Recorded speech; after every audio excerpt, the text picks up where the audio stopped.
This is the Budget Minded Traveler Podcast, episode 29. Welcome to the Budget Minded Traveler Podcast, your source for the tips and tactics that will inspire and equip you to travel the world. And the best part, it won't break your bank.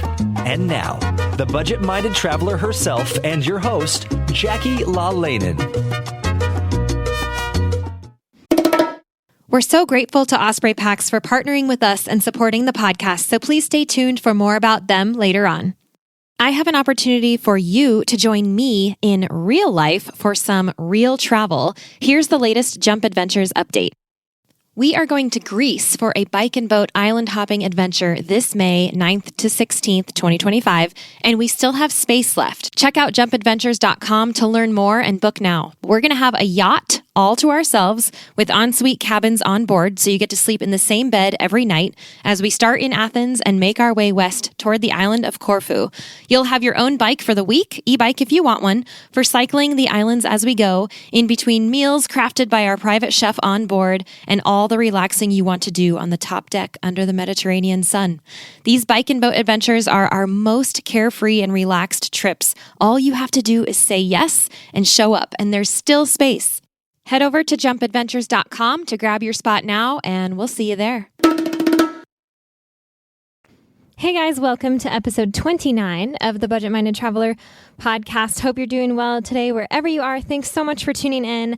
I am excited that you're here because this is a really good interview that I have for you. As a traveler, and especially as a blogger, I have heard almost every excuse that there is that people love to give of why they can't travel. Not that it's what I want to hear, but people offer that to me anyway. I don't want to hear why you can't travel. I want to hear how you're making it happen. And on that note, the interview today is with someone who has used corporate America to travel. And what I think is so great about her situation is that she's not using her career as an excuse not to travel. Instead, she's leveraging it as a means to travel. And she breaks down the formula of basically how she made it happen and how you can make it happen.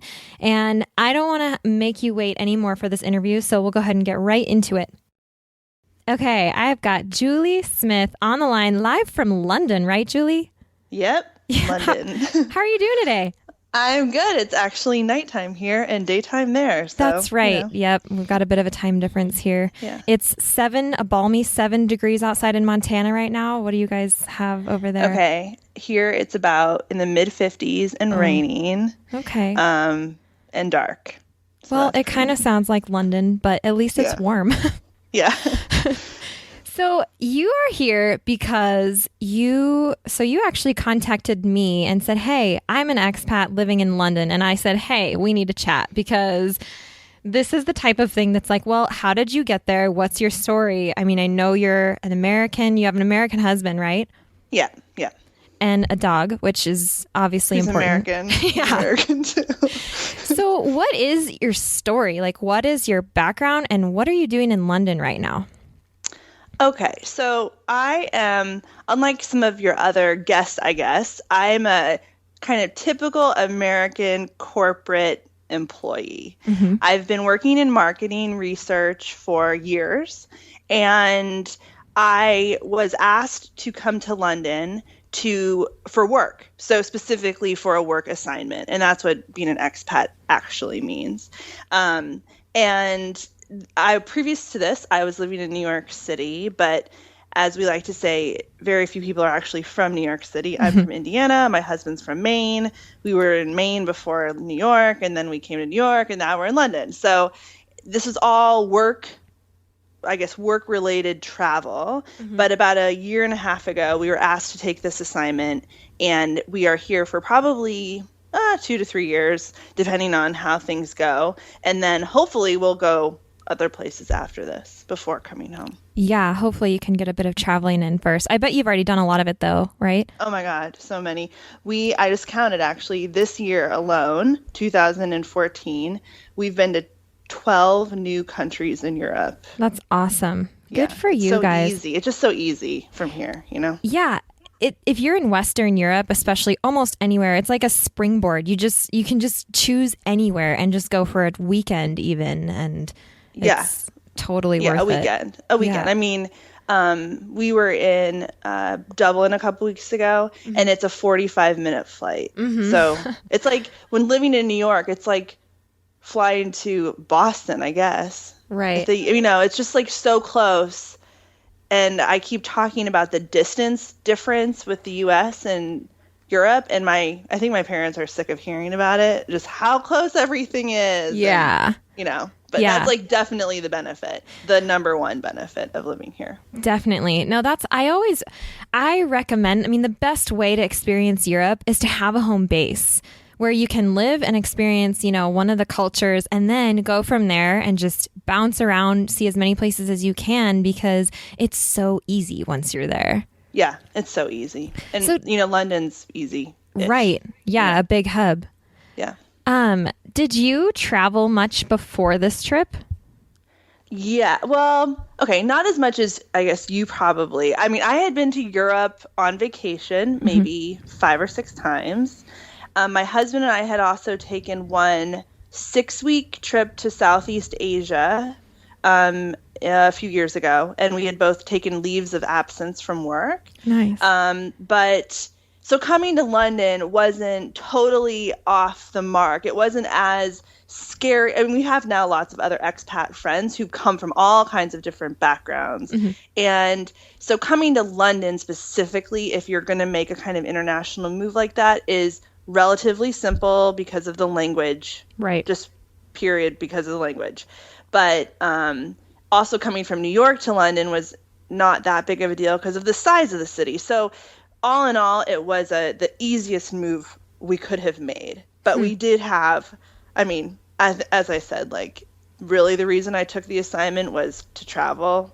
Well, of course. So it's just like, the bonus is, I get to work and live here. But really the reason is. And still get an American paycheck, which just makes it simple with taxes and everything, right? Yes. Yeah.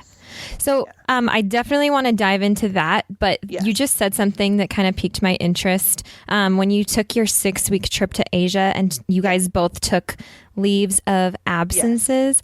Can you just talk a little bit about that? Because to me, this is something that does not compute in my head when a job tells someone, no, you can't leave. I get that people get 2 weeks of vacation, which is horrible, I think. But when it comes to just leaving, you didn't get paid during those 6 weeks, did you?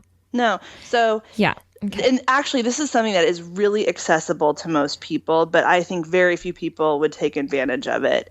Now, my company and my husband's company, neither company had any kind of written policy about taking time off. Okay. But we both work for relatively small companies. So I went up to the, head of my division and I said, hey, I have this idea. It was 6 months out. And I said, in 6 months, I'd like to take a month off, unpaid, and travel.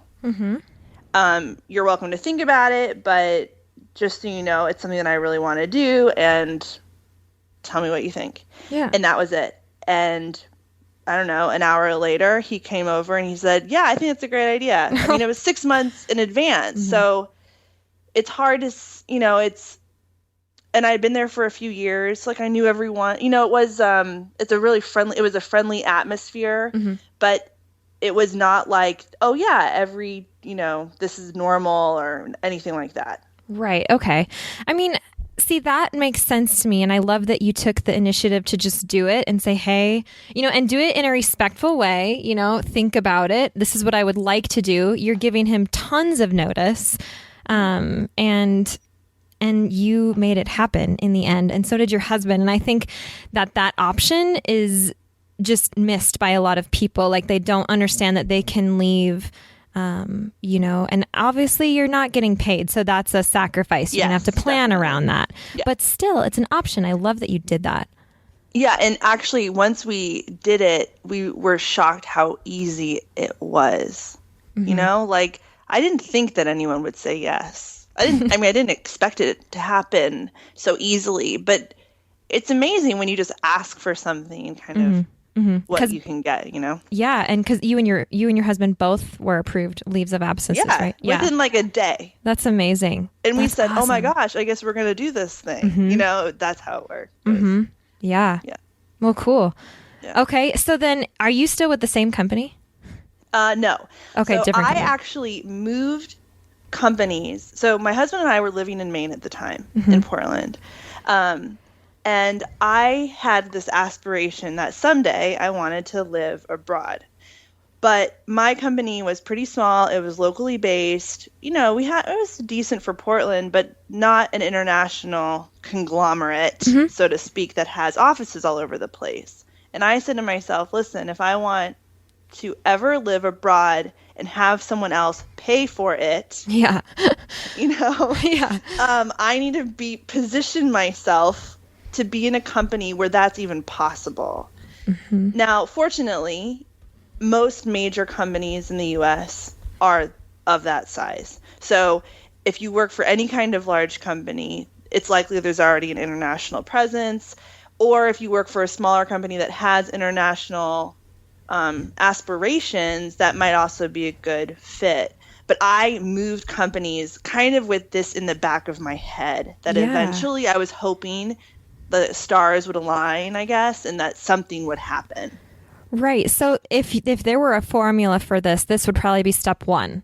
You have to put yourself there first. Yeah. And then what comes next? Do you have to work your way up? How long did you put in to this company? Yeah. So, so with my company, it really varies, I would say. So first thing is to know that in this day and age, most big companies are already well established in most major markets. So back, let's say 15 years ago, when U.S. companies were just opening offices in all these major cities, the kind of common practice would be you ask people to go and help open an office. Okay. Now, today, that's less common because now all those companies that did that have their working office in Paris, let's say, with all their French employees, local employees that they've hired locally that now work in that office. So there's, at least of the people I know who've done this, it's been less about opening an office and more about helping out in a location.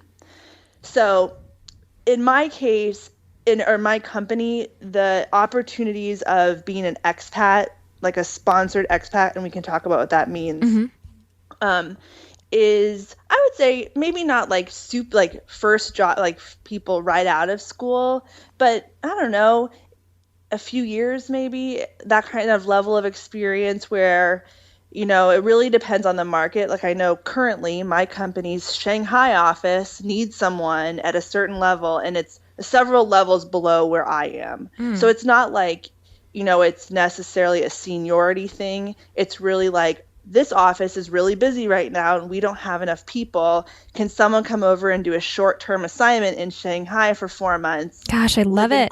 I know. Live in corporate housing and then go back to where they're from. Yeah. So it's less about seniority. Now, to get a full expat position, which is like a couple of years, it requires you to commit as the employee to that kind of time. And as people get older, some, kind of weed out people who even want to do something like that. Like I have a lot of friends who wouldn't really want to move here just because they have kids and they have houses and they just don't want to deal with it. So there's probably less competition for these types of roles as I grow through the company, because now I'm in my 30s and there's just fewer people who are willing to go to Shanghai, for instance. So this is amazing. Can you share what your company is, or do you not want to go there? No, it's okay. I work for Nielsen, which in the U.S. is known maybe for TV ratings, but it's a massive company. So we do tons of other things, but it's all kind of data related, analytics, that kind of thing. And there are some really big clients who are headquartered in the UK, which is why I'm here. Right. Okay. And what kind of other companies off the top of your head, do your friends work for, and like what other companies can get people abroad? Yeah, sure. Just rattling off. There's a lot of Google, Facebook. They all have huge offices here, and they shuttle people around a lot. I have a friend here who works for just a normal financial services company from New York, but they were expanding their office in London. I know a couple people who worked in Asian countries who are in kind of energy. So like GE, like some of the big energy companies have huge offices in Malaysia, for instance. Big consumer goods companies like the Procter & Gamble's, the Unilevers, those huge companies, they all have big offices in Singapore, and all of the banks are in Hong Kong. So if you are in any of those sectors, it's likely that your company already has a huge office in Hong Kong, for instance. And the next step, if you're within a company like that, is making it known that you're open to a move. Yes. So that's. And how did you do that? Well, I think I just, in my annual reviews with my boss, I would say, if there's ever an opportunity that comes up, think of me or forward it to me. We do. I mean, most big companies have some kind of internal job postings anyway, but to know that a position is available for someone out of country is not always obvious. Okay. So, in my case, there was a client in the UK that really needed someone specific with specific experience, and someone asked me about it. But prior to that, I had received a couple of, my boss would say, hey, are you interested in a short-term assignment in China? This happened a couple of times, specifically with China, but it was always at weird times where I couldn't leave for 3 months to go do it. Okay. It depends a little country by country too. I think some companies have programs to move people around the world, kind of management training programs where they might move you to Europe for a stint and then to Asia for a stint, and then eventually you get your final placement somewhere as well. But that'd probably be for people a little younger than me, or kind of one of those more of a training program after school or after business school or something like that. Yeah. Okay. Well, that's great because that includes fresh college grads, and we know there are a lot of them who want to travel, Yes. So, yes. Awesome. Yeah. So your company knew you were interested in moving, and they eventually approached you with this opportunity. Yeah. And what did it include? I mean, did they say at least 3 months, but, maybe a year to or was it right off the bat 1 to 3 years? How did you know about the moving expenses? What did all that look like? Yeah. And so I'll just speak from my experience because I know this varies somewhat. Right. But basically what happens, the whole theory behind being an expat is that a company is asking their employee to do them a favor, to move to this place, to, back in the day, open this new location. And it wasn't always places people wanted to go. So, yeah, I'm in London and that's amazing. But maybe I wouldn't necessarily want to move to middle of nowhere in Turkey or some, whatever. So if you think about it in that way, the company is kind of on the hook to try and make it be as seamless as possible for the employee. Okay. So, for instance, one thing that usually happens is if you move to a place that has a radically different cost of living, your salary will be increased to kind of match what it would have been, what it will be in that new location. So if you went from Cincinnati, Ohio to London, there's a huge cost of living difference. Yeah. They'll probably boost your salary quite a bit. If you have kids who are in public school in Cincinnati, those kids need to be put into school in your new location, and it might be a foreign language. So they would probably pay for your kids to be in an American school in wherever. Okay. Yeah. Or, help cover the costs in some way. So a lot of it is just, instead of my company asking me to move to San Francisco, they're asking me to move to a place which has a really different structure. And so therefore they need to try and make it as easy for me as they can. Right. So that isn't, so it's a little cushy in that, yes, they paid for most, I guess, of my moving expenses. Now I moved from New York to London, so the cost of living really is high and high. So that's not like that much of an exciting part of it. I don't have kids, so that wasn't part of it. But I do have a dog. Right. I definitely want to hear about that. Yeah. So we moved him here with us. And now the thing is, if you think about this theory behind it, not everyone has a dog. So does that mean that my company should pay for me to move my dog, but so-and-so doesn't have a dog and therefore doesn't incur that expense? So there's a little bit of like fairness involved. So what my company does is they give you like a little chunk of money to cover anything else that is different. So that's what we use to help move our dog. And did you, where was your dog on the plane? He was underneath. Oh, he was. Oh. He's a beagle, so he's like a little too big to be like a lap dog. It was so sad. Oh my gosh. We had to like re-crate train him. It was like terrible, but I just like suffered through that flight. No kidding. But he was fine, right? Yeah. Maybe a little traumatized. Totally fine. Yeah. We'll come right back to that. Let's take a moment now to thank our wonderful show sponsors. Osprey is the market leader in technical outdoor, travel, and everyday packs. And I've personally used Osprey packs since 2015. My favorites are the Fairview Trek 50 for multi-day hikes, the Cirrus 24 for day hikes, the Transporter Rolling Duffel 60, which is my trusty check luggage for faraway adventures, and of course, the countless packing cubes I use to organize everything that goes in them. We are proud to support each other on the podcast and beyond. We love getting outside, and we want to see more people outdoors. So find out more and join us at osprey.com. Do they take special precautions around dogs? Like, I've never done it. It terrifies me to think about. I mean, I've never had to do it.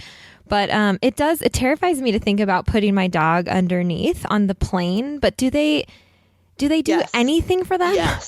Yes, so much. Yes, I had the exact same feeling as you. There are only pets allowed on certain flights because they have to have a special area that's kept at like normal temperature and cabin pressure and all that stuff. So for instance, if a plane has a bunch of food and produce and flowers, for instance, underneath, they don't need to deal with the temperature control. So that specific plane on that one flight will not have any animals. So there's a lot of like rules about that, which I had never heard of. But what we did was we hired a pet relocation company, of which there are many, by the way. Who knew there was such big business in that? But they basically helped with all the paperwork, moving to the UK specifically. We had to worry about vaccines, and it's a big hassle. But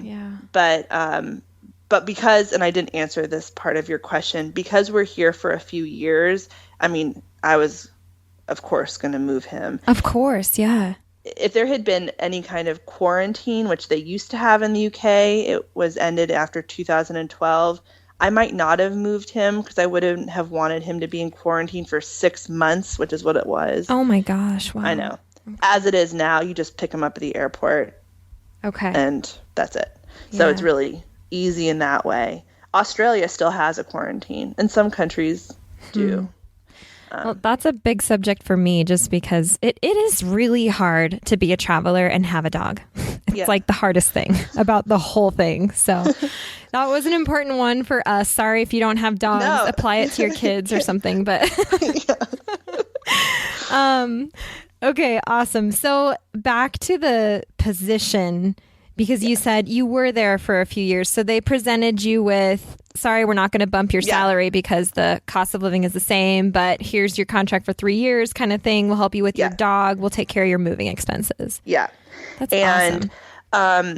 So I was specifically asked to take this one role for 2 years. My VR visas are 3 years. And that's a pretty standard UK visa term. And does the company take care of that for you? Like help you do all that? Yeah, they do all of it because they're asking us, we have to still supply all the paperwork, but they'll pay for the visa. The type of visa that most people get in the UK when they're expats allows for their partner to work in the UK. Oh, wonderful. So my husband who left his job in New York when we made the move. He got a new job here after like 6 months or so. Was that hard for him? Yeah, well, it was hard because he didn't want to do what he was doing in New York, which was restaurant management. He's been in that world for like 10 years and it's really terrible hours and you don't have weekends off. And of course, we want to travel on the weekends. So It took him a while to find something that was like quote unquote normal hours, but also in the food world, which tends to run on restaurant hours. Yeah. That's a whole nother, can of worms. But so we signed up for 2 years as a starting point. But with that flexibility, with that extra year, so my agreement with my work is 2 years, but our visa is 3 years. That means there's that kind of there's some wiggle room. So I'm not going to be kicked out of the country next summer. And is that how long have you been there? About a year? We've been here for about 14 months. Okay. And are you liking it? I love London. London's amazing. Yeah. Oh, cool. I won't do the New York-London comparison. People ask me that all the time. I mean, I like London better, I would say. It's greener. People are really polite. It's very British. Very reserved. Very there's less crazy. The weather is a little more temperate than the East Coast, which is where I was for so long. And the proximity to everything else. Of course, that's like the biggest bonus. Yeah. I guess also one unexpected weird bonus is that from a business perspective, London is the center of the time zones.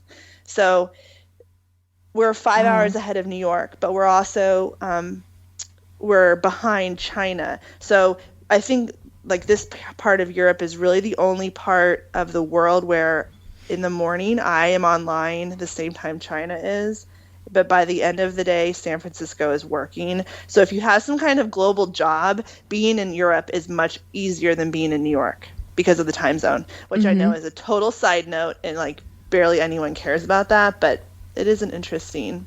Yeah. Yeah. It's interesting. Yeah. So do you have any advice for the settle in period, which I guess that would be kind of the step 4-ish, getting there, and how was that transition for you? And how's your apartment and stuff? What did they put you up in? So we found an apartment ourselves when we got here. Okay. It's really cute and it has our little square has those old-fashioned street lights in Mary Poppins. Oh. It's very Mary Poppins. It is moving, seriously moving to another country for real, which is what this is tough in some ways that you just don't expect it to be. Signing up for utilities. You'd think, oh, it's London. How difficult can it be? We all speak the same language. But the level of customer service varies from the U.S. pretty radically. There's just a lot of, it takes a while to understand the lingo for things.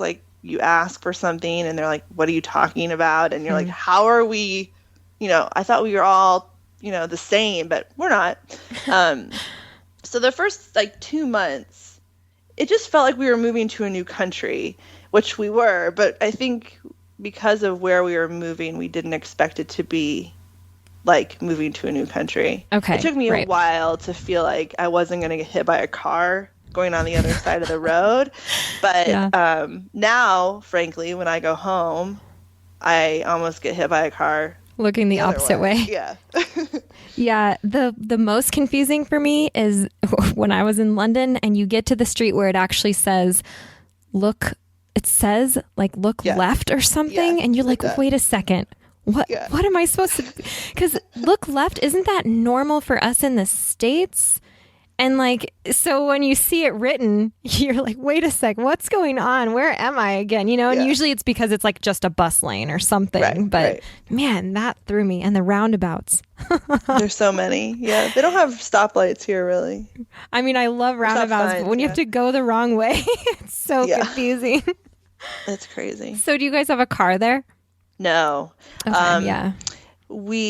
My husband just got his driver's license, which again, because of like UK bureaucracy nuts, it took about a year to get that. Like, there's so many steps. It's unbelievable. I mean, you could have a whole podcast dedicated to how to get your driver's license in the UK. Wow. It's insane. But he just got it. It's a kind of a hard driver's license to get. Like the test, the driving test is like an hour long, and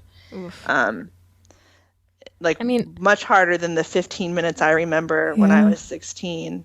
Those double-decker red buses are so fun anyway. Like, why would you want to get a car? Why bother? It's also, they're expensive. Gas, of course, is really expensive. Yeah. Parking's a pain. And plus, you just don't, it was like being in New York. You just don't really need it in London. So how many times have you been back to the U.S. since you moved? Just once. Just once. We've had a lot of people actually come here. Oh, good. As you can imagine, like the second, it's funny, when we were living in Portland, Maine, no one ever came there. And then of course we moved to New York, and all of a sudden it's like, hey, can I come stay with you? And now, being so far away, people still come, but then they just like stay for like a week. So we've both had almost all of our families. Almost everybody has come. Well, good. I'm glad to. I mean, when you have an opportunity like that to go visit a friend or a family member in another country, you got to take them up on it. Yeah. That's when you got to go. I mean, if you have a free place to stay, especially in a place like London where it's expensive, and you can get in with a local, or an expat local there. That's a great opportunity. Good for your family and friends. Yeah. So what about, do you think, could you see yourself doing this again in the future, or would you want to stay at the end? You guys want to extend it, or how do you think it's going in that sense? So yes. So I mean, I'm pretty sure my parents will listen to this, so I have to be a little careful. Sorry, Mom and Dad. So yeah, I don't know if we want to come back. Sorry, Mom. I know. So yes, if we can extend this in London, you can stay in London in the UK for up to 5 years. You can renew your visa once, and so I guess 6 years maybe at the maximum, without the country starting to be like, listen, if you're going to hang out here, you need to like really commit to it. So I know people who have extended it, and in the 5-year range kind of decide what they're going to do next. Because my company now knows that I'm kind of a willing participant in this move people around the world thing, I'm hoping to go to, maybe, if not right after this, then at some point, I would really like to live in Asia. Our company has offices in a lot of places in Asia. Eventually, I think it'd be really fun to go to Africa. Which is kind of the next big booming area in like global economic development. But right now it's still like our biggest places are in like Nigeria and South Africa. And I'm not sure that I'm like ready for that yet. Like that's like a huge move. That's like, serious. So I'm like baby steps. Yeah.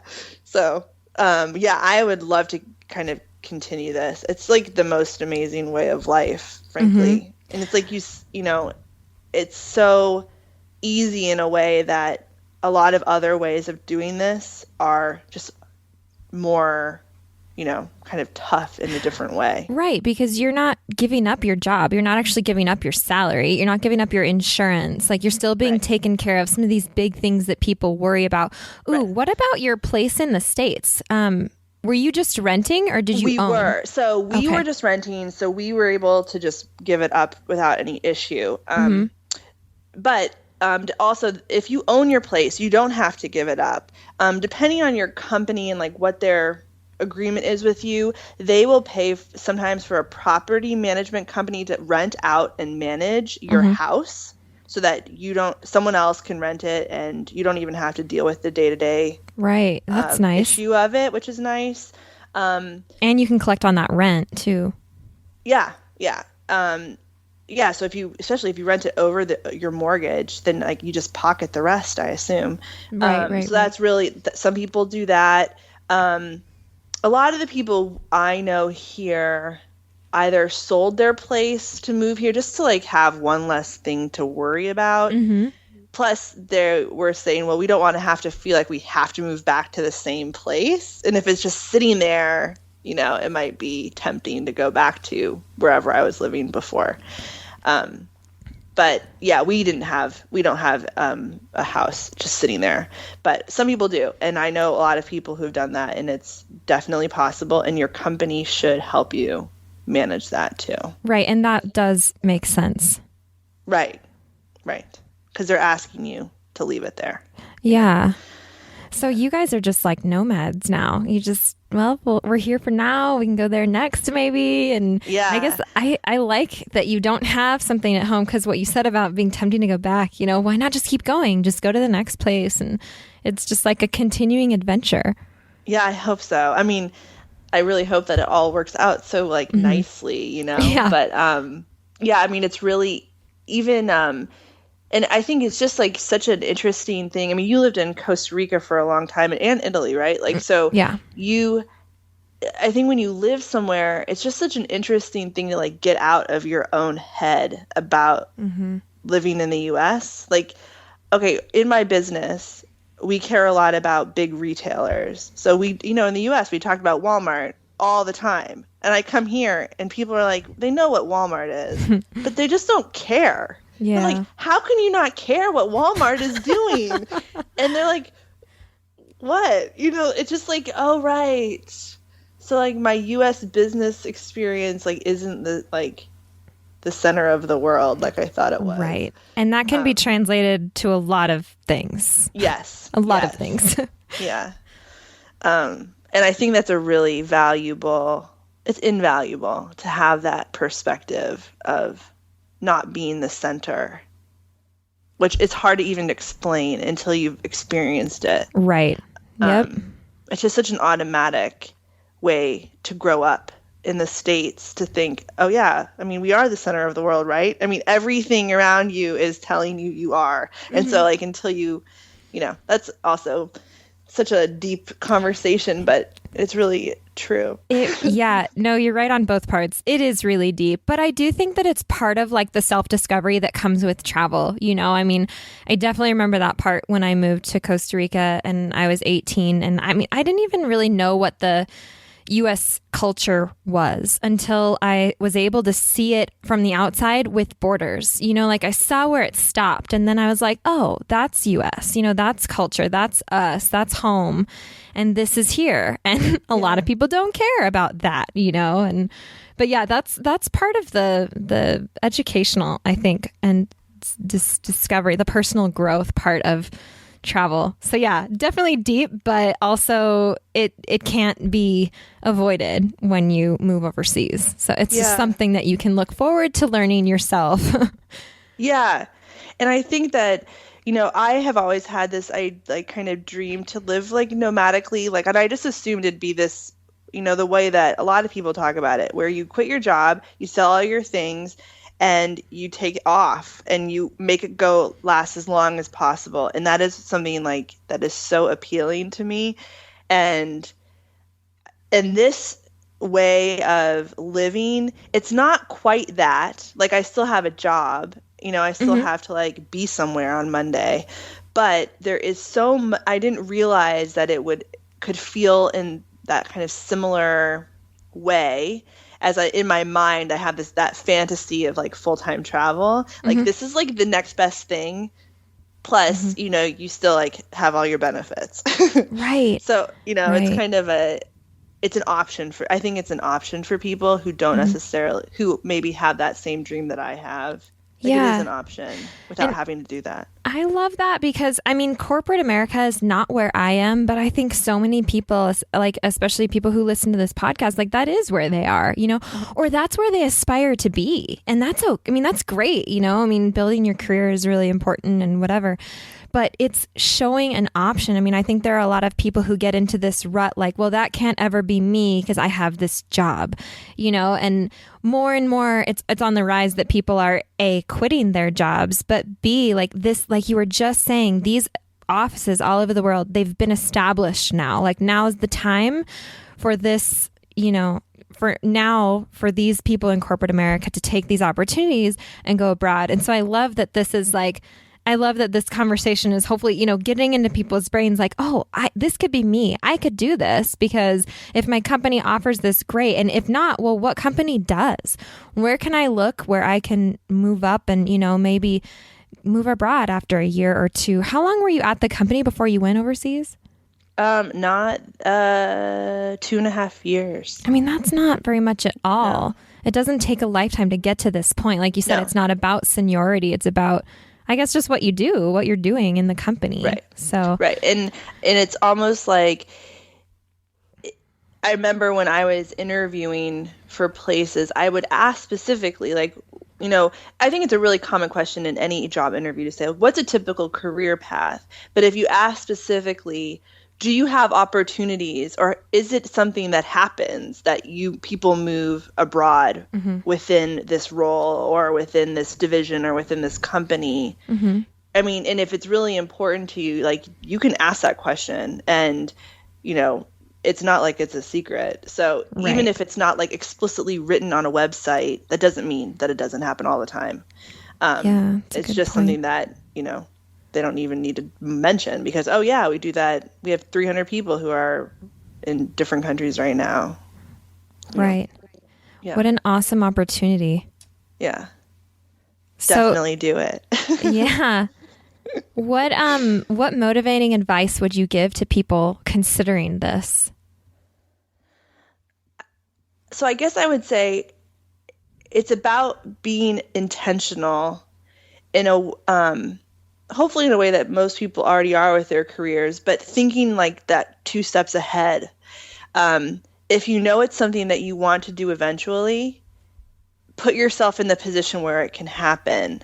Even if you're not exactly sure exactly how it will work out, if you're in a place where if you work for a company which is never going to do it, well, then it's never going to happen. So a lot of it's just like positioning yourself so that you're there when it's time, and then making it known that you are interested. Mm-hmm. And then as long as you have some patience and you have the flex, and you don't change your mind about it when it does come up, that's how the best way to kind of just be sitting there ready to go when the call comes. Make it happen. Yeah, and be ready to say yes. I guess that would be a big one. I guess you can always kind of think about it. What if they asked me to go now? What would I have to do? Or be prepared for that in case it does happen. Right. For when it does happen. Right. And think about it. Because some people, if they actually were asked today, like they think in their mind, oh yeah, I totally want to do that. But if I were to say to you, are you ready to go? Like in a month? Some people, once push comes to shove, a lot of people are like, oh, wait, like my kids need to finish up the school year. Mm-hmm. And I mean, those are all legitimate. I mean, I'm not, like they're totally legitimate concerns and you can probably negotiate that. But it is something to think about. Like, are you ready to go when and if that happens? That's a really great point. Have that conversation with your spouse. Make sure everybody's on the same page. If you have kids, talk to your family about it and just let it be an option that could happen. And then that would put you in an even more capable place to say yes. Yeah. Yeah. Tell your dog, make sure that they'll understand that they might have to go to a different park. No. This has been really awesome advice. Thank you so much for reaching out and for coming on to talk about this, because obviously it's something I don't know about. And I love the opportunity here. And I think a lot of people are in place to make this happen already. Yeah. And I think that's like the key thing is like, there's like a lot of opportunities under people's nose now that they might just not have thought of before. Mm-hmm, mm-hmm. Although backpacking around the world, frankly, would be amazing too. So if you have that option, go for that as well. Hey, a leave of absence, right? Yeah, exactly. You can do that too. Right. Yeah. Well, Julie, thank you so much. So I know you guys blog, right? Oh, yes. Yeah, we do. My mom and dad are great readers. The website is called driveontheLeft.com. Get it? And you can see pictures of our dog. DriveontheLeft.what? .com. .com. Okay. Yeah. Awesome. Well, I'm definitely going to be reading because I think your story is great. And I can't wait to see where you go next, honestly. I mean, I think that this is such a great opportunity. I love that you're in it. I know that so many other people are, You find them once you're overseas. Oh, you're doing this too? You're doing this too? Like, how many people are doing this right now? It's such a great opportunity. So yeah, it's amazing. Yeah, it's definitely available for people if they want to go. All right, guys, that's your challenge. Yeah. Thanks so much, Julie. You're welcome. And we'll talk to you later, all right? Okay. Bye. So how many of you are going to reevaluate your work situation after hearing that one?